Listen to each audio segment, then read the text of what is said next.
I would like to acknowledge the traditional owners and custodians of this land and pay my respects to elders past and present. The Women's Health New South Wales office is on Gadigal land, but our work takes place on unceded Aboriginal lands across New South Wales. This photo shows our CEO, Danielle Crozier, with the Genoese Dance Clan at the 50th anniversary of Leichhardt Women's Community Health Centre in 2024. Leichhardt, which opened in 1974, was Australia's first women's health centre and came about because a group of feminists lobbied the federal government to address the lack of appropriate service provision for women in the mainstream health system.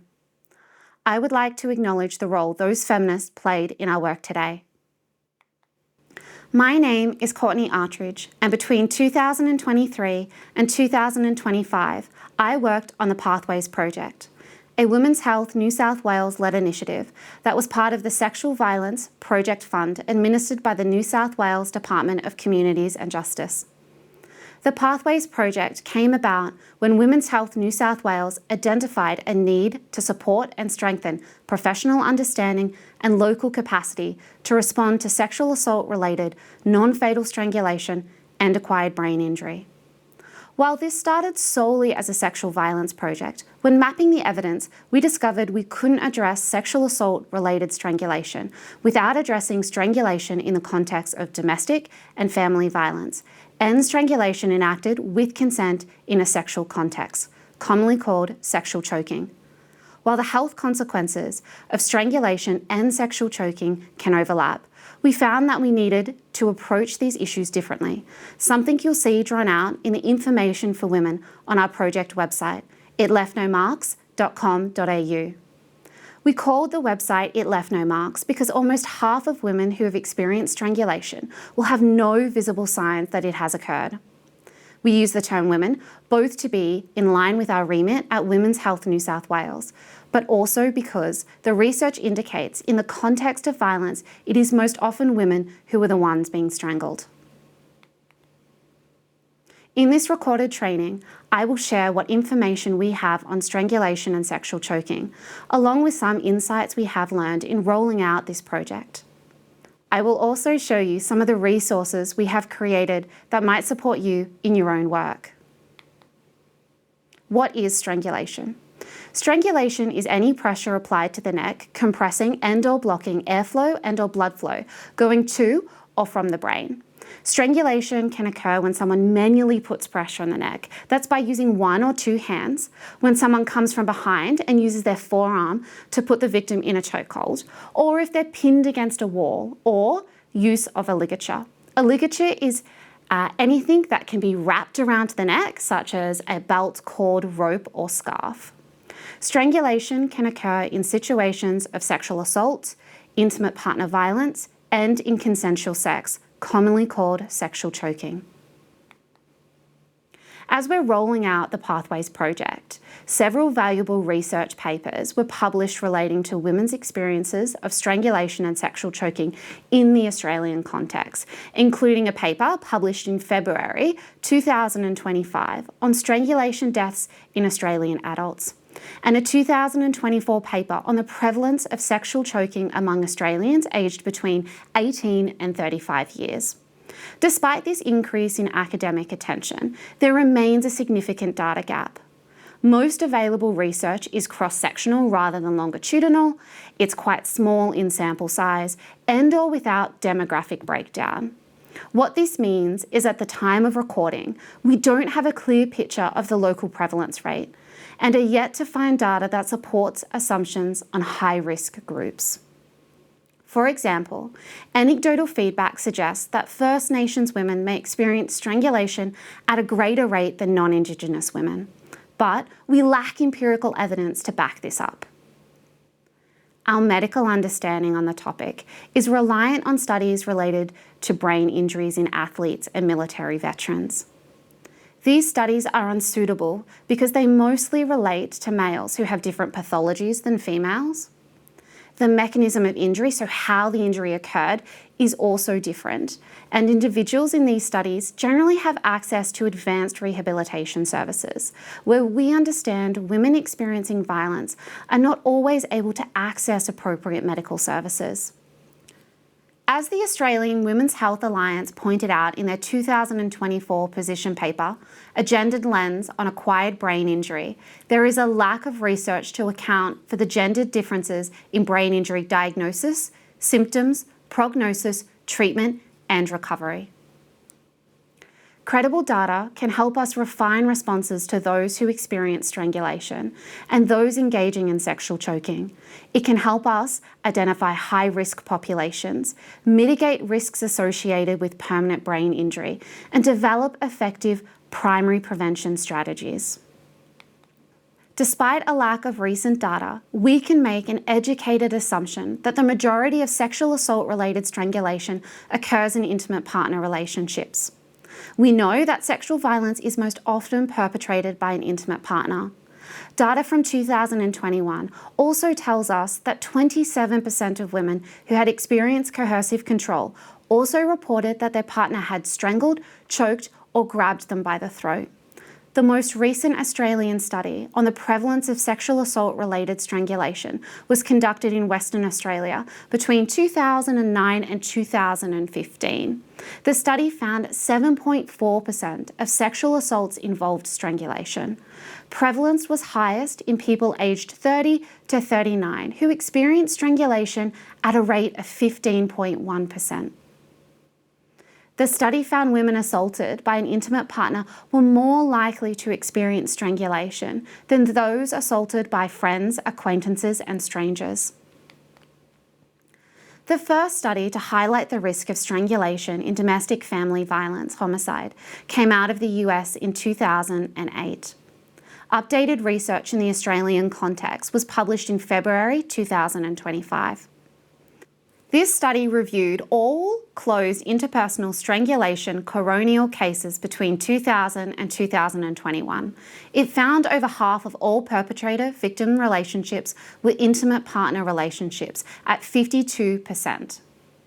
Of the 102 cases that occurred between intimate partners, over 1/3 of perpetrators, 37%, had previously been reported to be involved in intimate partner violence, and 26% of those perpetrators had previously strangled the victim. Understanding the barriers to disclosing domestic family violence, we expect the percentage of intimate partner violence to be higher than reported amongst this group. The study also found Aboriginal and Torres Strait Islander peoples were overrepresented in this sample at 4.1% when they only make up 3.8% of the Australian population. The study found the group most likely to die by strangulation homicide were aged between 40 and 49 years old. Taken in conjunction with the Western Australian study that found the prevalence of sexual assault-related strangulation was highest among 30 to 39-year-olds, this new study supports the need to screen for repeated strangulation over the course of a woman's relationship. It also tells us that strangulation in a domestic family violence setting is part of a pattern of behaviour that can indicate an escalation in violence and is a strong indicator for future risk of serious harm and death of the victim. Sexual choking is a popular term for strangulation enacted with consent in a sexual context. Anecdotal evidence and recent Australian research indicate that especially among younger cohorts, far too many incorrectly believe that choking is routine and risk-free. Research published in July 2024 found more than half, 56.9% of a nationally representative sample of Australians aged between 18 and 35 reported having been choked during sex. On average, participants reported being choked 6 times by 3 different partners. The study found the first time someone was exposed to sexual choking, so that's seeing it in pornography, movies, or on social media, or discussing it with friends or potential partners, they were 16 to 18 years old. And the first time someone participated in sexual choking was when they were between 19 and 21 years old. Keep in mind, the group we're most concerned about when it comes to sexual choking is those engaging in rough sex, rather than the BDSM and kink communities.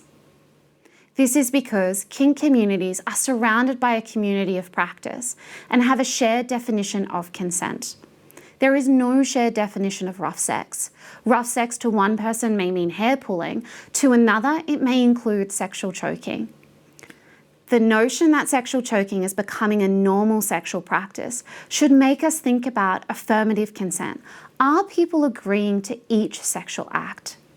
It should bring to mind informed consent. Do people have accurate knowledge about the health and legal implications of strangulation?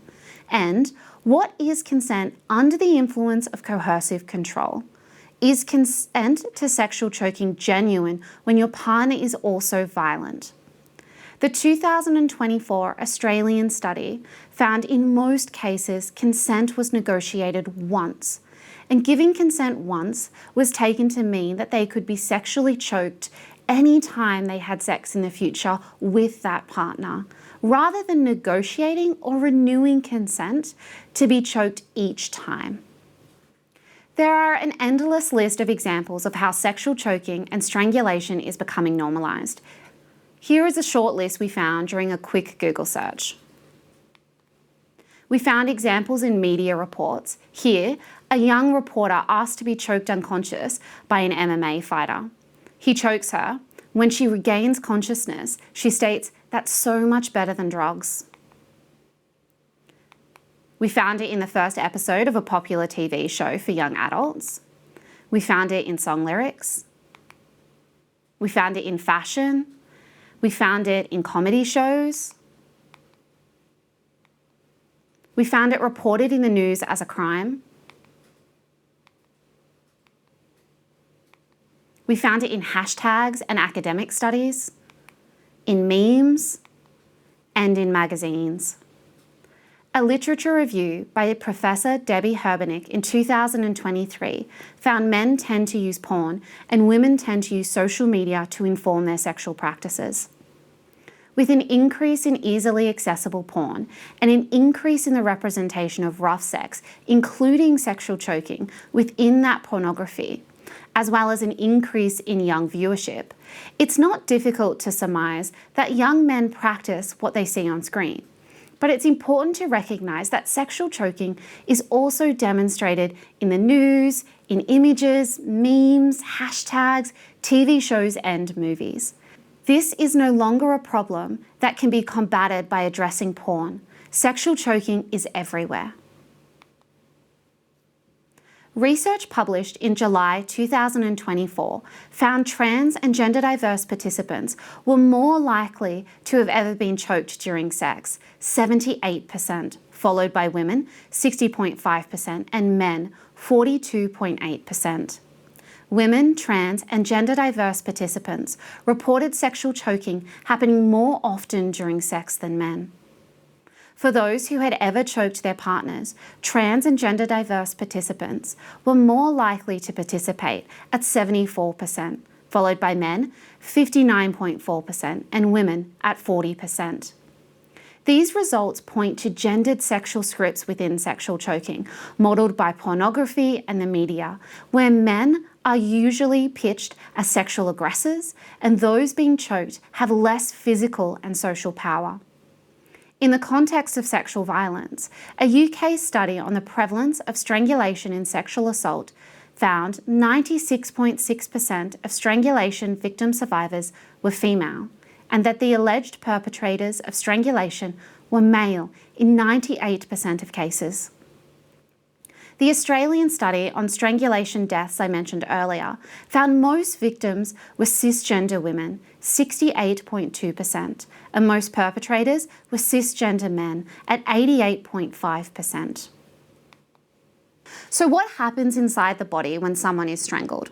To answer this, we need to recall that we have major vessels in our neck that feed our head and our brain with oxygen. So we have arteries that sit deep within our neck, and they bring oxygenated blood to our head and our brain. We have veins that sit more superficially in the neck, and they bring that deoxygenated blood back to our heart for reoxygenation. So we have this circuit traveling through our neck. So if pressure to the neck compresses the veins, it prevents blood from leaving our head. And if our arteries are not compressed, they continue to feed blood into the head. So what happens is the blood is trapped and it increases pressure inside the head.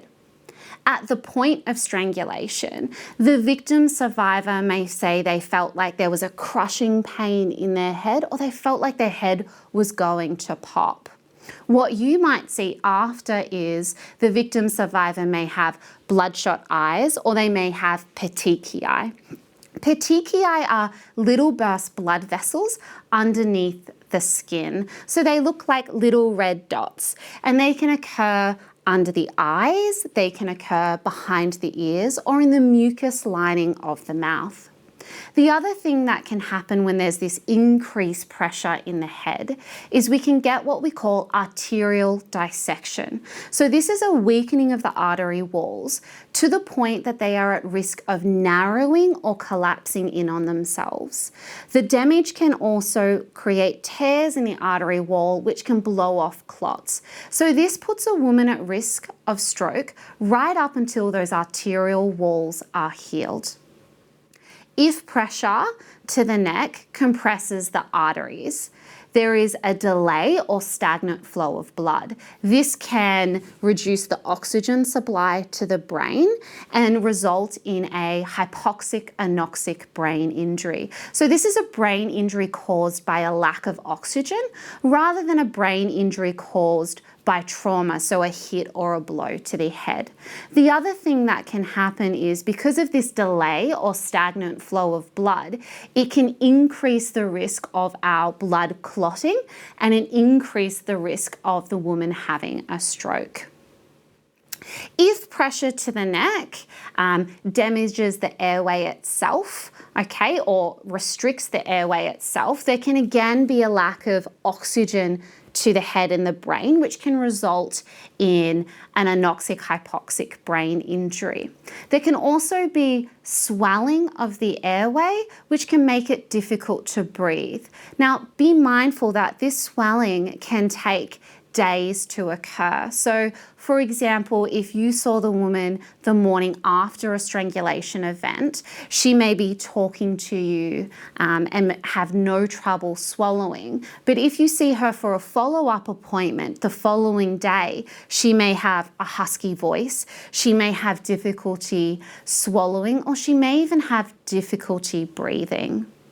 Pressure to the back of the neck can cause injury to the spine and/or spinal cord, which may result in permanent spinal injury. This tends to occur when the victim survivor has been lifted off the floor or shaken during the event. Trauma to the thyroid can cause swelling of the thyroid or a fracture of the thyroid cartilage. Although injury to the thyroid is described as rare, injury can lead to severe hormonal imbalances that can impact on the mental and physical health of an individual.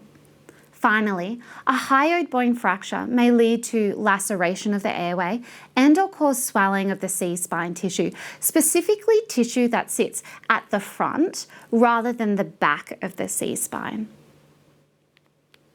This slide identifies the acute signs and symptoms of strangulation. Usually these injuries heal within days to weeks after the incident. Studies tell us that roughly half of incidences of strangulation result in no external signs of injury. A US study that reviewed autopsies of those whose deaths resulted from strangulation found that despite strangulation being the cause of death, some victims had no external signs of strangulation. This is a reminder that despite having no obvious physical injuries, victims and survivors may still be seriously injured. You can see on the slide the visible signs of strangulation, which are obvious and easy to identify. And in the box, we have the hidden signs of strangulation that are more difficult to detect. Hidden signs can be difficult to identify because the screener is unfamiliar with the woman. For example, if you don't know what her baseline behaviour is or what her normal voice sounds like, you won't know if it's changed unless you use professional curiosity and ask questions. Another hidden sign might be limb weakness or blurred vision. Again, you won't know this unless she discloses it, and she may not tell you if she's minimised the seriousness of the event or if her circumstances such as sexual violence or domestic family violence impact her decision to disclose. There may also be times the responder attributes hidden signs to something else. For example, she's confused, she has limb weakness and she's dropping things. Her balance is also impacted, so she's clumsy. The responder might see all of this and think she's intoxicated. Memory loss can also impact recognition, simply because not all women will recognise that they have memory loss. This can make taking a history difficult, and we need to further explore responses like, "I don't remember," and "I don't think so." It's important for service providers to be familiar with both the visible and hidden signs of strangulation so that we can identify both health and safety risks. When it comes to how much time a woman has before serious injury or death, we really only have a single US study to guide us. The study was completed in the 1940s, before research ethics was such a strong consideration. A few things that are important to note. All participants in this study were male, aged between 17 to 31 years. Not all of them were healthy, and the pressure applied to the neck was measured. This reduces the credibility of the data for applying it to women in the context of violence. Despite these problems, what we can take from this study is the consistent sequence of symptoms when pressure was applied to the neck, interrupting blood flow to the brain.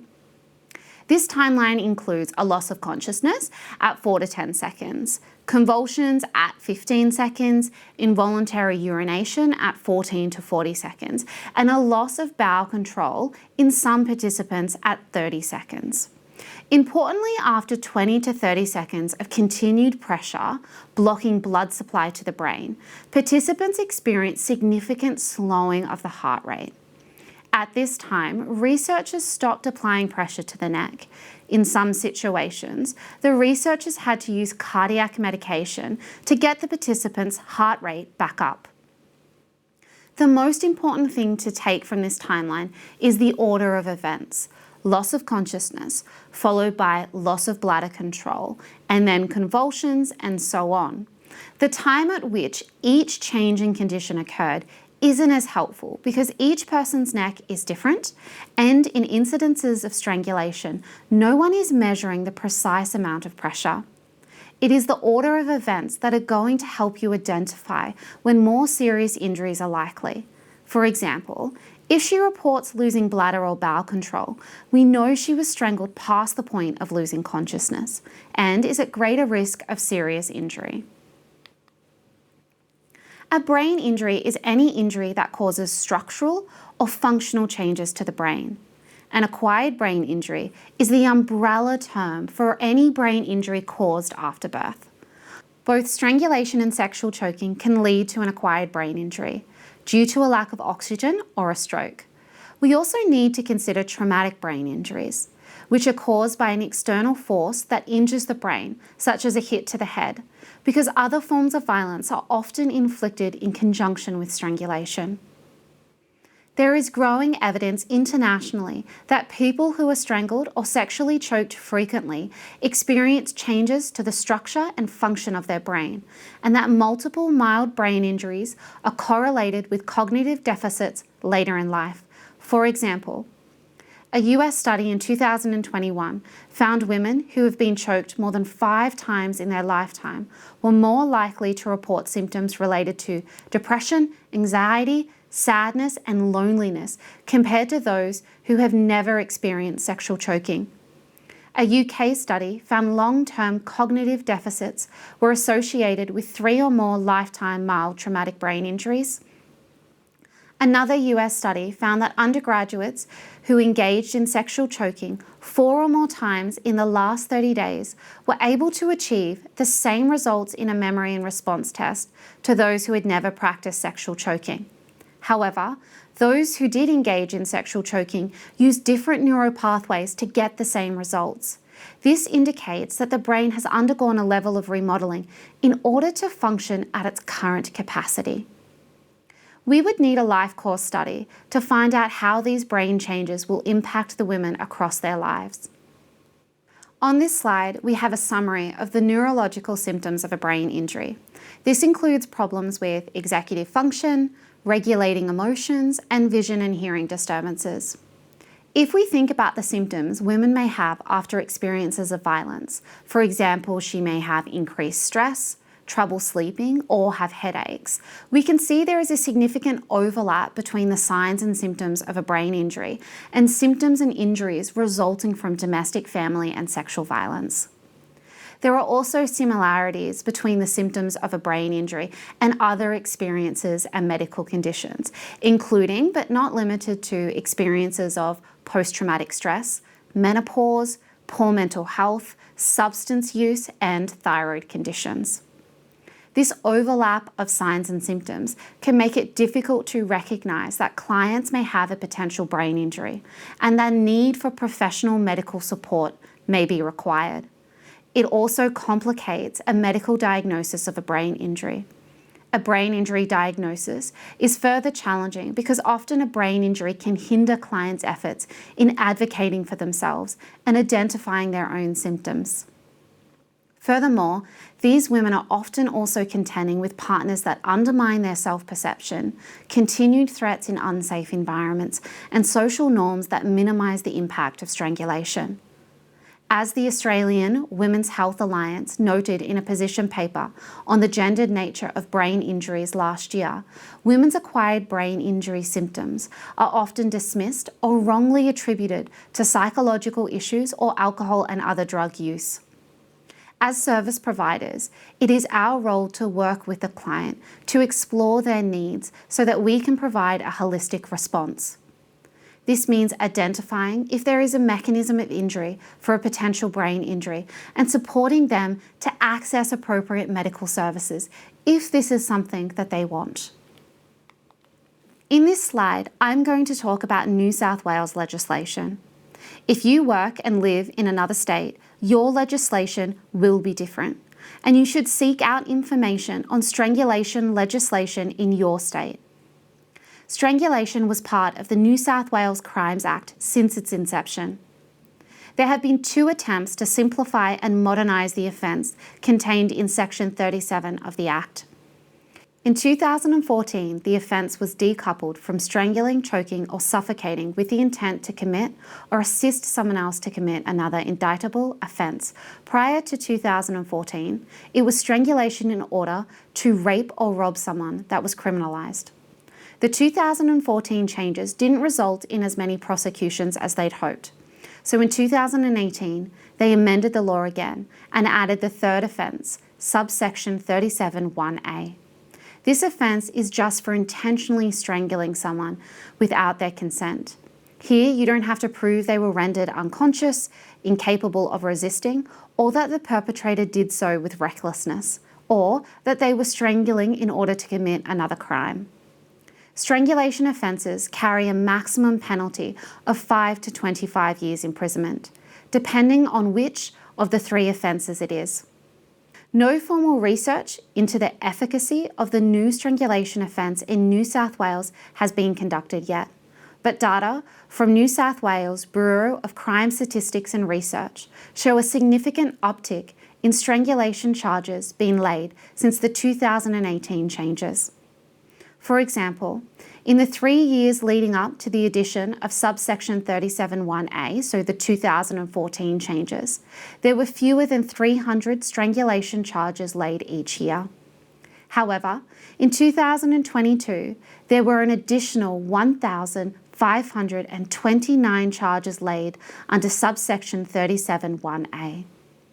It's worth highlighting here that strangulation in the context of domestic family violence and sexual choking, even with explicit consent, can all fall under these laws because you cannot consent to serious harm on your own body. This case study demonstrates the legal ramifications specifically for those who are engaging in sexual choking. Here, a former corporal in the Air Force stood trial for manslaughter after his partner lost consciousness and later died in hospital after they engaged in sexual choking. I acknowledge that there have been multiple reports that have come out more recently that debate the intentions of the accused's actions and suggest he intended to harm the victim. But what I want to focus on here is what happened in the legal system when it is believed that sexual choking was consensual. Initially, the accused received a probation sentence for manslaughter.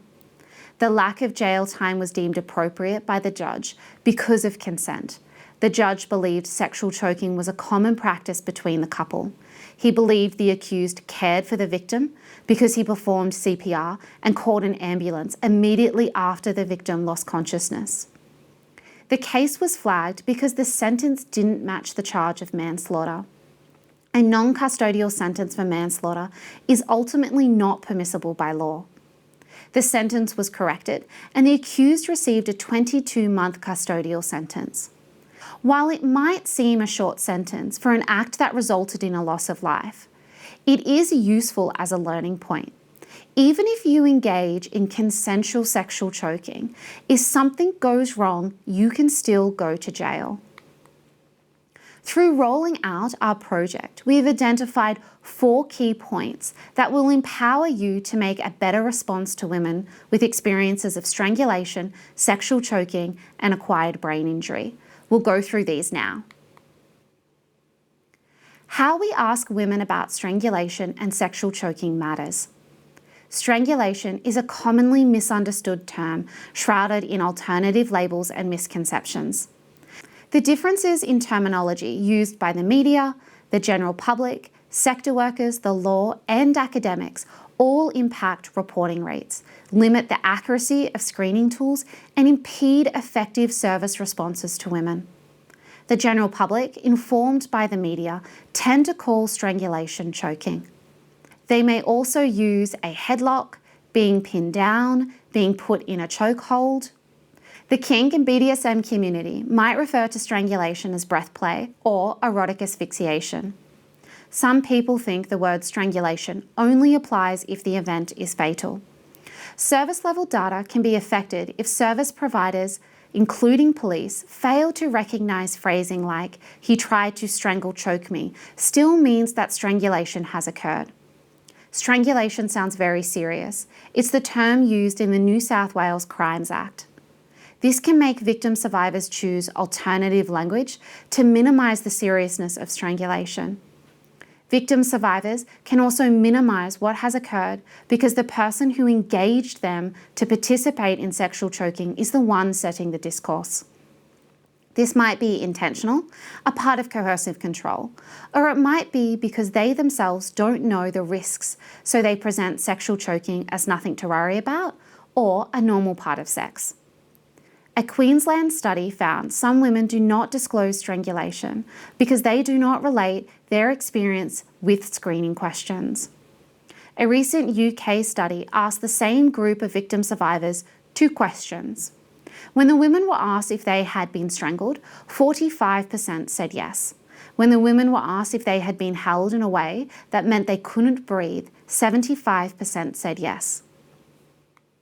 It's worth noting that the same victim and survivor may be negotiating strangulation in one part of their home and sexual choking in another, but view their role in each situation very differently. At a Shanty Works non-fatal strangulation symposium in 2024, Geraldine Bilston, who has lived experience of domestic, family and sexual violence, reminded practitioners administering risk assessment tools of the intimacy of domestic violence perpetration. "I went to the bedroom willingly. I wanted to be loved by him physically, even if that might have included sexual choking. Geraldine also pointed out that she was never going to talk about sex with her mum present, which she was for early appointments. We need to consider carefully how we support victims and survivors to disclose and make sense of the co-occurrence of strangulation and sexual choking. We suggest that using more benign and general questions about pressure being applied to the neck or being held so you cannot breathe can help avoid confusion about terminology and potential minimisation by victim survivors. At the women's health centres we work with, this approach produced results. One women's health centre we visited initially told us they saw very little strangulation. However, after our training, the centre changed the way they asked the question on the New South Wales DV Risk Assessment tool, the DV-SAT. They now ask, was pressure applied to your neck, or were you held in a way you couldn't breathe, even during sex? Women usually start to shake their head until the questioner gets to even during sex, and then they nod yes. 4 months on, one worker we trained at this centre told us that 90% of the clients she sees have experienced strangulation. Some women's health centres have adjusted the even during sex to even during intimate times to work better with particular groups of culturally and linguistically diverse women. You can find a print-ready PDF version of the poster on this slide on our website. You'll also find the information for women on the website is divided into a page about strangulation and a page about sexual choking, with very different terminology, tone, and resources on each. Strangulation is a physical act that results in injuries of varying severity to a woman's physical, emotional, mental, and psychosocial health. The health implications of strangulation, including related brain injuries, also impact her quality of life. So it is important that victims and survivors receive a multidisciplinary response that addresses safety needs and health needs. That's going to look different from wherever you sit and will include considering that alongside addressing safety concerns, professional medical assessment should always be encouraged and sought wherever possible. It is considering safety, including by making sure you don't let the woman go home with the perpetrator with discharge advice that isn't safe for them to carry, or medical advice that isn't achievable in a violent and stressful domestic setting. It is keeping children in view.